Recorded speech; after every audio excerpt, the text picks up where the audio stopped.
बबलू हाथी सुबह सवेरे अकेले वन में टहलने के लिए निकला। वह अपने ही धुन में चला जा रहा था।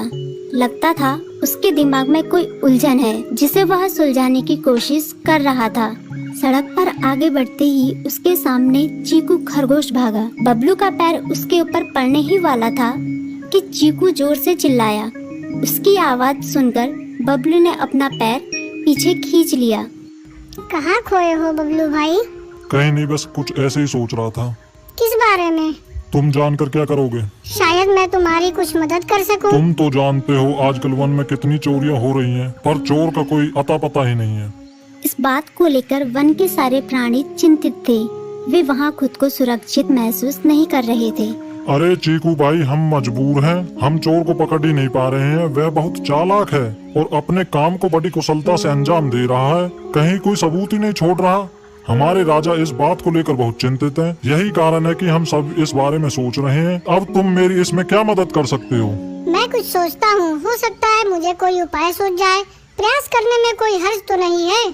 तुम ठीक कहते हो चीकू, लेकिन वन के गुप्तचर भी अभी तक इसका कोई हल नहीं निकाल सके। इतना कहकर वे चुप हो गए। बबलू की बातों ने चीकू को सोचने के लिए मजबूर कर दिया।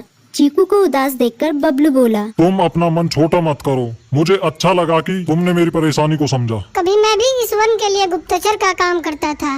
एक बार मेरी टांग टूट जाने से मेरे अंदर फुर्ती नहीं रही। तब से मैंने यह काम छोड़ दिया। चीकू, तुम चाहो तो यह काम दोबारा कर सकते हो। वन के प्राणी ज्यादातर दिन में भोजन की तलाश करते हैं, वे रात को आराम करते हैं। तुम दिन रात दोनों में ही भोजन की तलाश में निकल सकते हो। हो सकता है रात को तुम्हें कुछ ऐसी बातों का पता चल जाए जो हमारे काम की हो। हाँ बबलू, तुम ठीक कहते हो। मैं आज रात को वन में घूमकर इस बात का पता करने की कोशिश करता हूँ। थोड़ी देर बातें करके चीकू अपने बिल की ओर बढ़ गया और बबलू अपने रास्ते चला गया। चीकू के दिमाग में अभी तक बबलू की कही बातें घूम रही थी। उसे समझ नहीं आ रहा था वह बबलू की मदद कैसे करे। दिन भर वह उसी उधेड़-बुन में लगा रहा।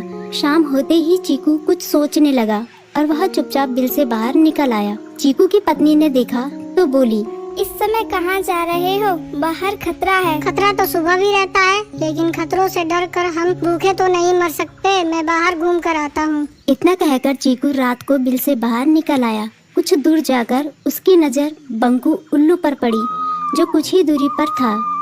वह पेड़ की डाल पर बैठा अपनी गर्दन चारों तरफ घुमा रहा था। वह तेजी से पेड़ की एक डाल से दूसरी डाल पर उड़ रहा था। बंकू की नजर उस पर नहीं पड़ी थी। कुछ सोचकर चीकू पेड़ के पीछे से बाहर निकलकर थोड़ी खुली जगह पर आ गया और वहां से बंकू